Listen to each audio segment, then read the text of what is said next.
Oh, by the way, belakang ni cerita Maria Mariana. Hi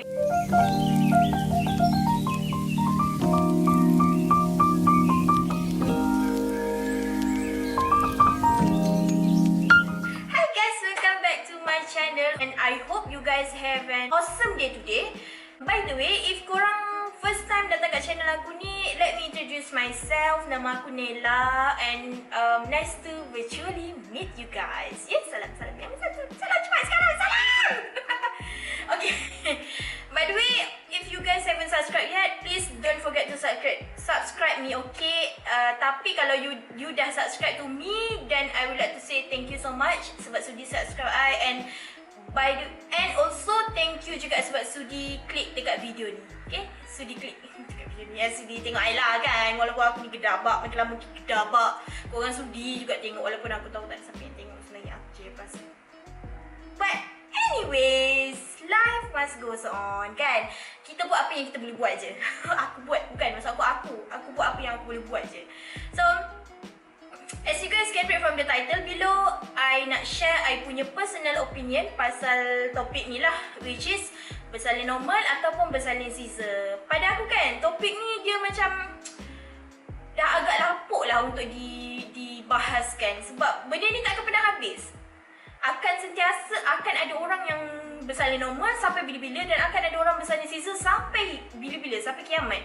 Biasanya orang yang tanya-tanya pasal isu salin normal atau bersalin scissor lebih sakit ni biasanya orang yang tengah mengandung dan most of the time biasanya memang first time mom lah. Sebab kita tak tahu lagi keadaan kita masa tu macam mana, tak ada experience kan. Tapi pada akulah, walaupun orang yang dah ada anak 1, 2, 3 orang sekalipun, setiap kali kau mengandung anak yang seterusnya, kau tetap akan rasa nervous, tetap akan takut, tetap akan search ataupun google mana yang lagi sakit. Itu aku punya opinion lah sebab aku sendiri macam tu. Ni bukan cerita pasal orang lain. Ini video saya ya, jadi saya cerita pasal opinion saya dan pendapat saya. Okay, so just tanda lah untuk new moms out there kan yang dah nak bersalin. Korang kena ingat satu benda je, walaupun dah banyak kali pun you bersalin, you tetap akan rasa nervous.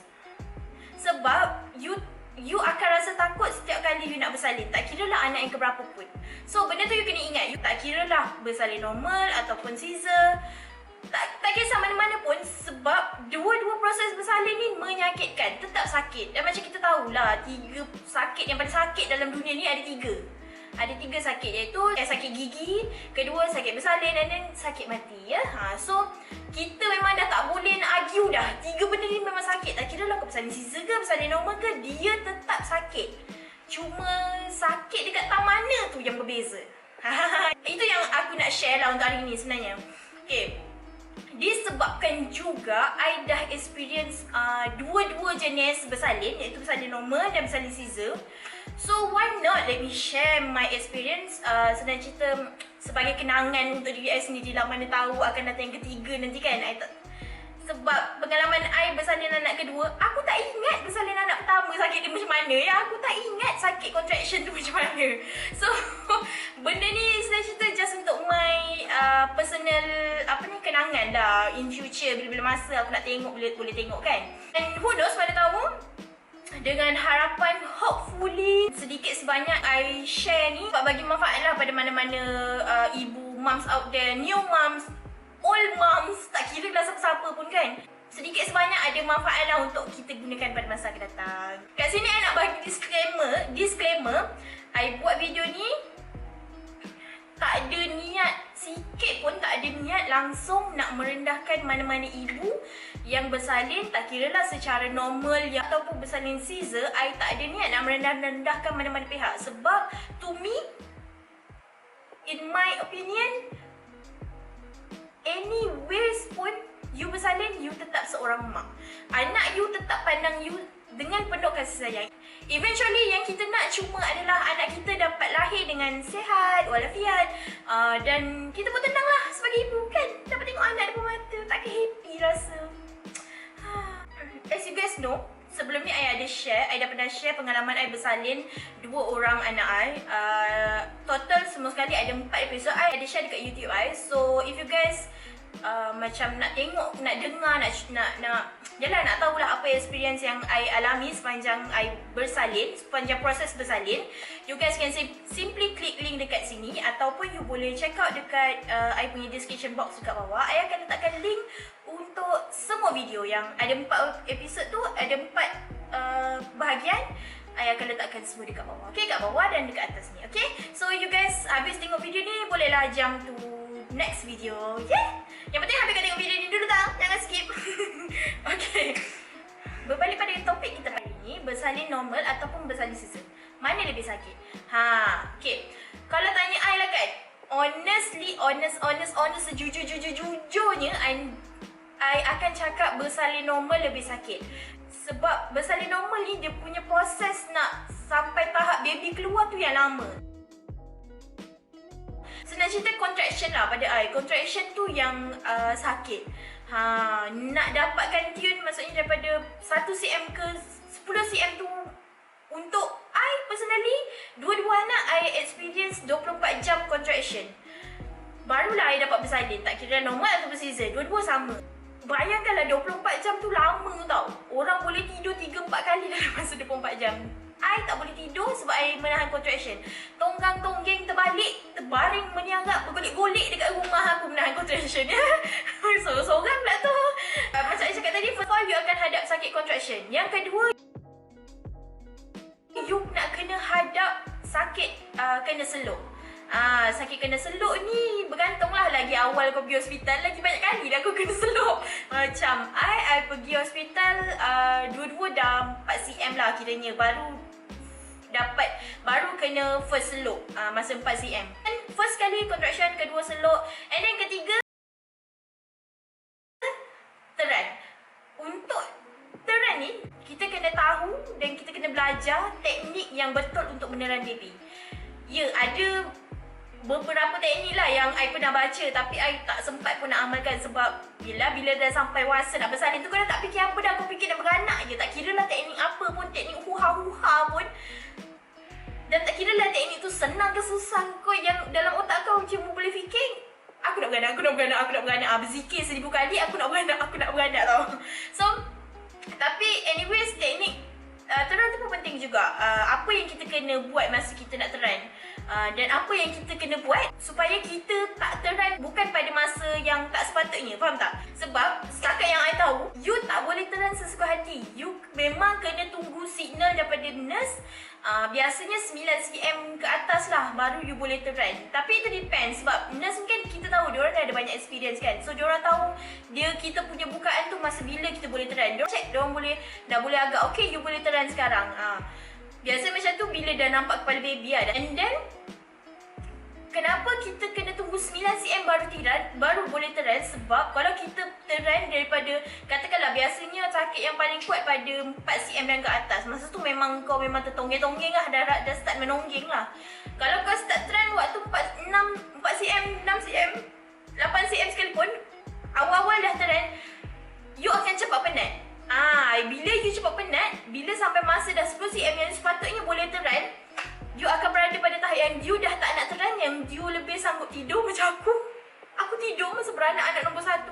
Aku tak sedar pun anak tu keluar. Tahu-tahu aku dengar Allahu Akbar, Alhamdulillah, baby dah keluar, kepala dah keluar. Itu je yang aku dengar. So that's why kau kena save kau punya energy. Save you punya energy, so that masa yang sepatutnya you teran pada 10 cm tu, you ada energy yang cukup. Lagi satu, kenapa you kena tahu teknik teran? Sebab masa 9 ke 10 cm tu, you akan rasa macam ada bom nak meletup dekat bawah tu tau. Memang betul-betul rasa macam ada benda nak meletup, nak keluar, tapi dia tak boleh keluar sebab dia tak jumpa laluan. Ibarat kata macam kau sembelit lah. Kau sembelit, teruk, kau punya najis nak keluar tapi tak boleh keluar. Kalau you salah teran, masalahnya adalah you akan terbit darah, dan satu, you akan terbit darah, muka you akan merah sepanjang pepantang, muka kau lebam. Kau tak nak yang muka tu patut bintik-bintik sebab terbit darah kat muka. Lagi satu, you kena jaga waktu teran tu supaya koyak tak besar. Bila koyak besar, nanti kena jahit lagi banyak lah. Tapi kalau you jaga teknik teran you, InsyaAllah possible untuk tak kena jahit. pun. So benda tu yang kita nak sebenarnya. Kalau boleh tak nak kena jahit kan. Oh, by the way, belakang ni cerita Maria Mariana ya. Dah lama tak tengok. Tadi aku tengok dekat dia punya info 1996 punya cerita. Oi! Aku baru 4 tahun. Oi! Okay, sebaya dengan anak aku sekarang 4 tahun. Okay, so itu nombor 3.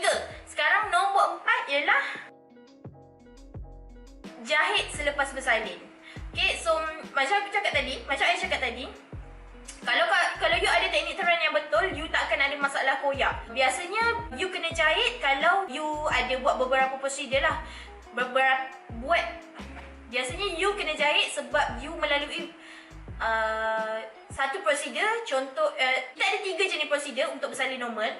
Bersalin normal tanpa jahitan, maksudnya naturally baby boleh keluar macam tu je. Yang kedua, sama ada you kena episiotomy. Episiotomy ni pun ada dia punya degree juga. First degree, second degree, third degree lah. Itu melambangkan berapa banyak koyaknya lah. And then yang ketiga, kita ada forceps ataupun vacuum. Forceps ataupun vacuum ni bila mana you dah tak mampu nak teran, so mungkin doktor ataupun nurse akan gunakan alatan tambahan sebagai alatan untuk bantu tarik baby keluar. Forceps tu dia sepit, dia macam penyepit. Ni forceps dia akan sepit kepala baby dan dia akan tarik keluar. Dan yang ini pula adalah vacuum. So dia akan sedut kepala baby untuk membolehkan baby keluar dengan mudah macam tu. Untuk I punya experience, anak pertama I kena episiotomy. Episiotomy first degree tak salah, first ke second degree ada koyak sikit. Sebab yelah anak first kan, I tak tahu cara teran yang betul, tak tahu teknik teran yang betul, teknik pernafasan tak betul. Jadi itu pun efek juga sebab bila kita tak jaga teknik-teknik tu semua, kita akan terangkat buntut dan possible untuk koyak lebih besar. Perkara keempat tadi adalah jahit selepas bersalin. So macam saya cakap tadi tu lah, kalau you tak jaga teknik, you akan possible kena jahit lebih banyak. Dan bila kena jahit ni, masalahnya adalah kita dijahit hidup-hidup. Ada bius tapi untuk bahagian dalam. So, bahagian dalam tu memang tak rasa sangat dah sebab memang dah kebas kan. Tapi bahagian luar, iaitu dekat bahagian kulit, kita akan dijahit hidup-hidup dan memang kau tengah angkatlah buntut kat situ. Macam aku dulu, aku tendang doktor. Kalau nak tahu kisah aku tendang doktor tu, boleh klik link dekat atas ni, okay? Ni pengalaman yang aku rasa bila ingat balik memang kelakar lah. Kenangan tendang doktor. Bukan selalu nak tendang doktor. Okay, so seterusnya lepas kita dah jahit apa semua, time ni dah boleh relax lah, tak payah nak fikir apa-apa. Kita akan kena pergi hantar masuk ward. And then macam aku dulu, anak aku lepas jam salin, nurse bersihkan apa semua, nurse terus bawa baby pergi ke masuk ward sebab baby aku dulu ada masalah jantung, lemah jantung. Bukan, jantung dia, heartbeat dia agak rendah. Jadi dia orang masukkan dalam ward untuk doktor pantau semalaman. So disebabkan itu, bila aku check in dalam ward, dah pindah masuk ward, aku tak dapat pegang baby lah. Agak sedih sebenarnya tak dapat pegang baby. Tapi bila fikir-fikir balik kan, dalam ward tu kan ada ramai lagi ibu-ibu lain. Tengok diorang semua nak kena hadap baby baru lahir ni, penat tau sebab masa tu kau akan masalah latching. Itu pun salah satu masalah yang nak kena fikir juga bila kita dah bersalin tau. Tak semua baby ataupun ibu ada bakat semula jadi untuk latch. Betul, serius aku cakap. Sebab anak aku yang first 2 bulan, anak aku menyusu direct daripada botol. Susu badan tapi dalam botol lah. Sebab tak dapat jumpa tune teknik latching tu tau.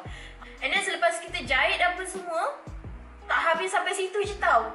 Aku mati-mati aku ingat lepas bersalin, jahit bersalin, that's it. Itu dah penyiksaan. Dah tak ada lagi dah contraction, jahit, seluk. Itu je. Dah tak ada apa-apa. Aku tak tahu ya, rupanya selepas salin, selepas jahit ada seluk lagi. Ya, benda ni mungkin tak ramai ibu yang rasa trauma. Tapi untuk aku rasa trauma sebab mungkin nasib aku tak baik.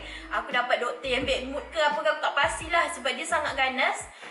Dia punya seluk tu sampai aku terangkat-angkat buntut tau. Memang sangat sakit dan sangat ganas. Seluk selepas jahit ni pun antara benda yang pada aku sangat sakit. And then selepas seluk, kita kena make sure kita dah kencing dulu, barulah kita boleh discharge. And that's it. Itu sahaja yang aku rasa penyiksaan untuk bersalin normal yang sakit.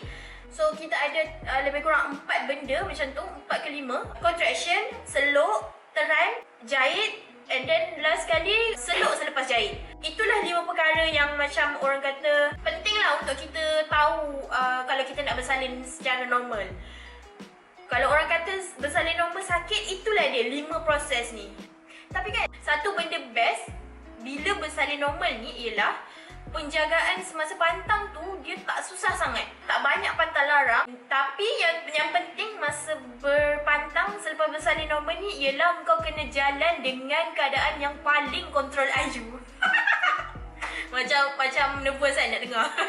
Tak, kau kena jalan sekepit yang boleh supaya selagi boleh kepit kau kepit, selagi boleh rapat kaki tu kau rapat. Bukan apa, supaya jahitan dekat bawah tu cepat baiklah. Dia tak adalah apa-apa macam penggeseran yang teruk menyebabkan jahitan terbuka ke apa ke. Kita tak nak ya jahitan terbuka. Itu pun sakit juga tu. Tapi aku alhamdulillah tak ada masalah jahitan terbuka sebab memang 40 hari aku pakai kain batik. Kat rumah pakai kain batik. Bila kita pakai kain batik ni kan, kita automatik akan jadi seorang yang sopan tau. Sebab dia kan ketat kan, dia macam mampat gitu kan. So lah, dia akan jadi Puteri Ayu lah. So that's why kalau bersalin normal, pakailah kain batik ya. Okay, so bersalin normal habis dekat situ.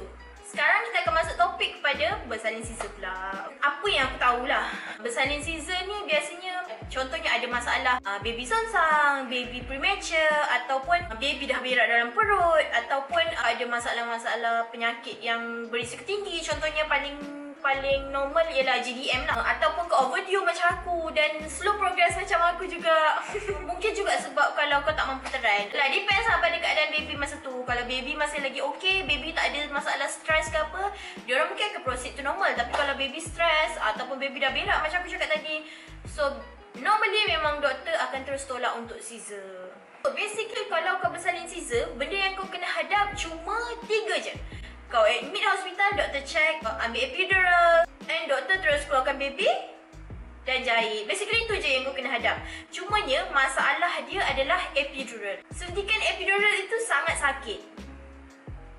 So kalau kau rasa macam kau sanggup nak hadap sakit epidural daripada nak menghadap contraction yang 24 jam tu, why not kau pilih epidural kan? Tapi itulah, aku just nak cakap sebelum ni, dekat video yang sebelum ni aku share pengalaman bersalin anak nombor 2. Aku dah cakap macam ni, aku tak pasti epidural dulu ataupun bius dulu. Okay, disclaimer, aku nak minta maaf sangat sebab aku tak tahu epidural tu adalah bius. Maafkan saya tak tahu. Saya ingatkan ada 2 bius ya. Okay, so disclaimer je. Epidural ni ialah sejenis ubat bius ya, yang doktor akan bagi untuk dia kebaskan lah daripada bahagian perut sampai dah bahagian kaki. So sepanjang proses pembedahan kelahiran tu kau memang tak akan rasa apa-apa lah. Memang kebas, memang tak akan rasa apa-apa. Dan macam aku tidur juga. Masa baby keluar pun aku tidur juga. Penat weh, 24 jam contraction penat.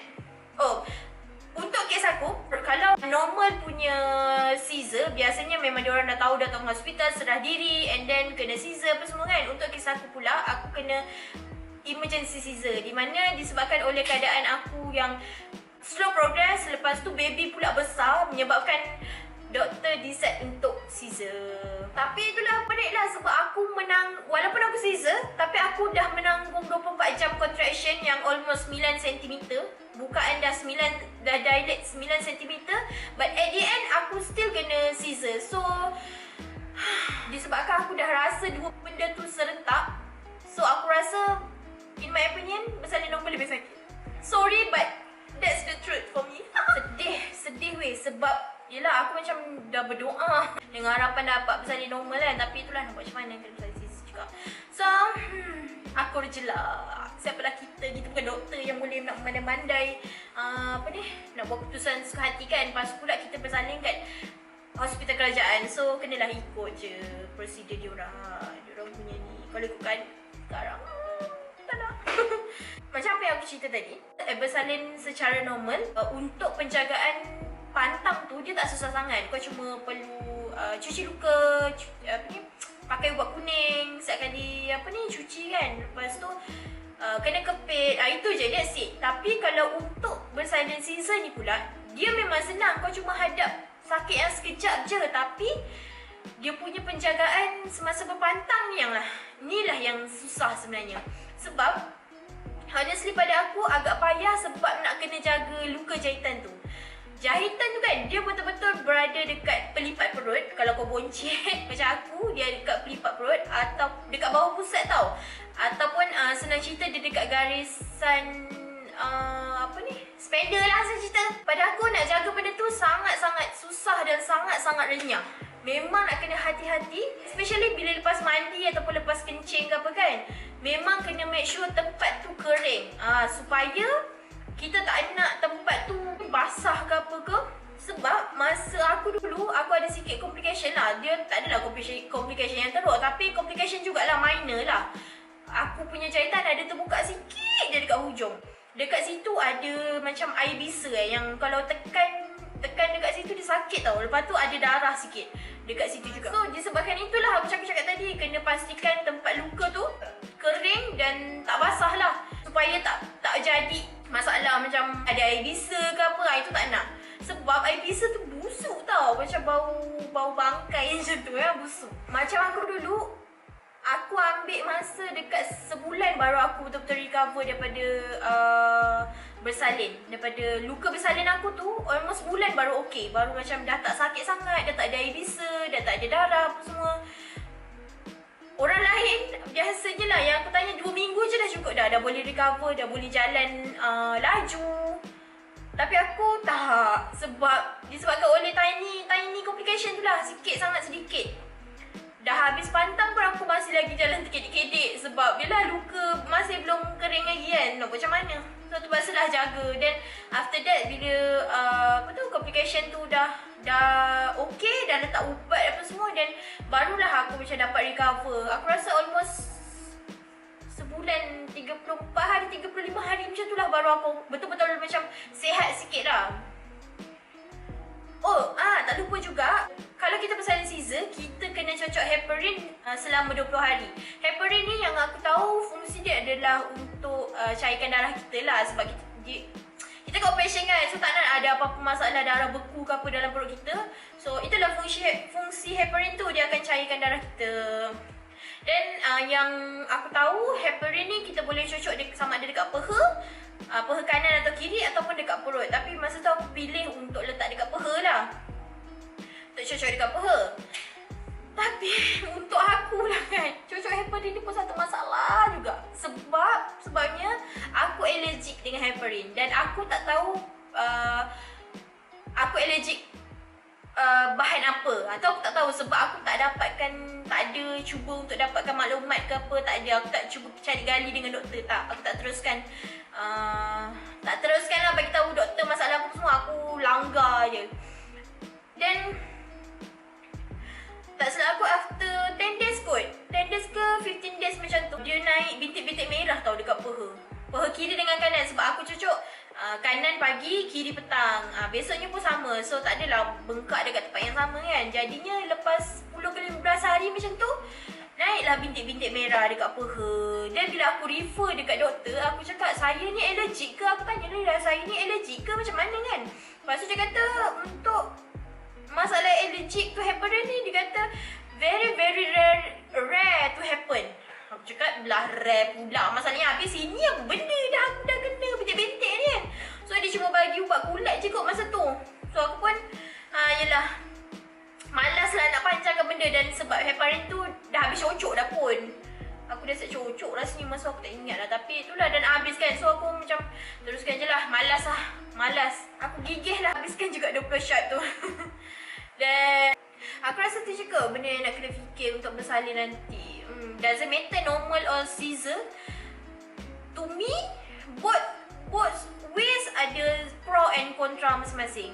So tak kira dah korang ikut cara mana sekalipun, apa yang penting in the end, kita cuma nak baby kita dilahirkan dengan sihat, selamat, tak ada sebarang masalah. Itu je yang kita nak. Dan alhamdulillah anak-anak aku, seorang bersalin Caesar dan normal, dua-dua sihat alhamdulillah sampai sekarang. Itu yang kita nak, ya, sihat walafiat. Aku rasa tu je for today. So bye. way korang, aku just nak bagi pesanan sikit. Please lah korang please never ever try to compare pregnancy of someone or even compare your pregnancy to other people. Okay? Sebab every pregnancy ni berbeza tau. Every pregnancy is different. It's totally different. So depends on pengalaman individu lah. Maksudnya macam yelah, setiap kita ni pengalaman kita berbeza-beza. Tahap kesakitan yang kita rasa dengan orang berbeza-beza. Jadi please jangan compare. Jangan compare. Apa yang what you guys can do is give your support. That's it. Be there for others mom. Basically we never know their hardships kan. So please lah be nice to each other. That's it. Jangan cukup-cukup lah dekat Facebook tu menyampah aku. Compare ibu yang bersalin Caesar ni lebih susah, ibu yang bersalin normal ni lebih susah, lebih layak digelar ibu sebab bersalin normal. No, sama je. Tak ada yang kurang, tak ada yang lebih. Dua-dua ada kelebihan dan kekurangan masing-masing. Okay. So that's it for today. Aku harap apa yang aku cuba sampaikan hari ni ada manfaatnya lah. To future moms out there yang bakal melahirkan anak, yang melalui proses bersalin, tak kira lah korang bersalin normal ataupun terpaksa bersalin Caesar, aku harap korang berjaya tempuhi dengan penuh sabar dan tabah. Sebab in the end, yang kita nak cuba anak-anak kita sihat kan, anak kita dapat lahir dengan sihat lah, macam aku cakap tadi kan. So yeah, that's it for today. Hope you guys have an amazing day ahead and thank you so much for watching. Bye bye. Assalamualaikum.